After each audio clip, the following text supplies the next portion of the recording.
a quick story.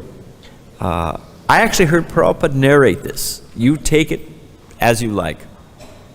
But it's an Ekadasi story. This is from 1970 in Los Angeles. And Prabhupada told this story about Ekadasi, the potency of Ekadasi.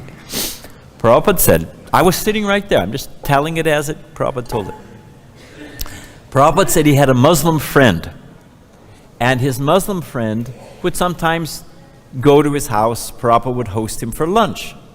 So they set up a date that the Muslim friend was going to come to Prabhupada's house and have lunch. And after they'd settled the date and the man went away, Prabhupada thought, it's Ekadasi. I forgot that day is Ekadasi. So what to do? And before cell phones and WhatsApp and all that business, Prabhupada had no way of contacting the man. So Prabhupada thought, well, what to do? So the Muslim gentleman showed up on the day for lunch, and Prabhupada, with folded hands and his natural humility, said, I'm very sorry, today's Ekadasi. I'm not, I can't offer you any grains or this or that. And the Muslim man was greatly relieved and said, oh, I'm so happy to hear you say that because I also observe Ekadasi. So Prabhupada was surprised. Prabhupada said, he asked, oh, how is it that you are following Ekadasi? This is Prabhupada's story. I'm telling it, I directly heard it.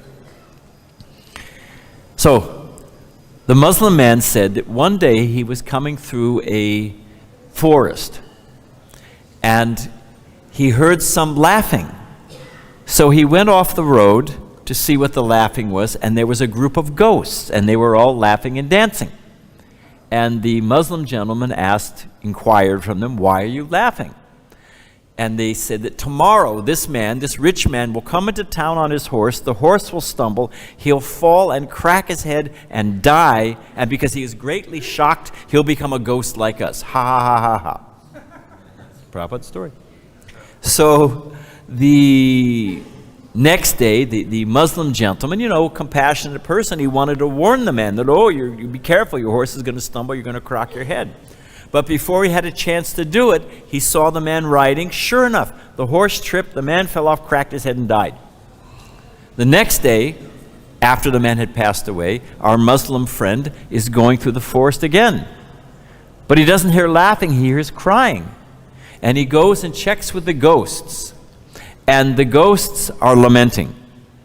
The Muslim man says, well, everything happened just like you said. He was riding on his horse, the horse stumbled, he fell, he cracked his head and died, and he must have become a ghost. The ghost said no. That's why they were crying. They said no. He had a fight with his wife. The Muslim man had a fight with his wife. He'd been fasting. He hadn't eaten anything. So when he died, he had been fasting on Ekadasi, and he was saved from becoming a ghost. So the Muslim man said, since that day, I also observe Ekadasi. So that's a little something from Srila Prabhupada about the potency of Ekadasi.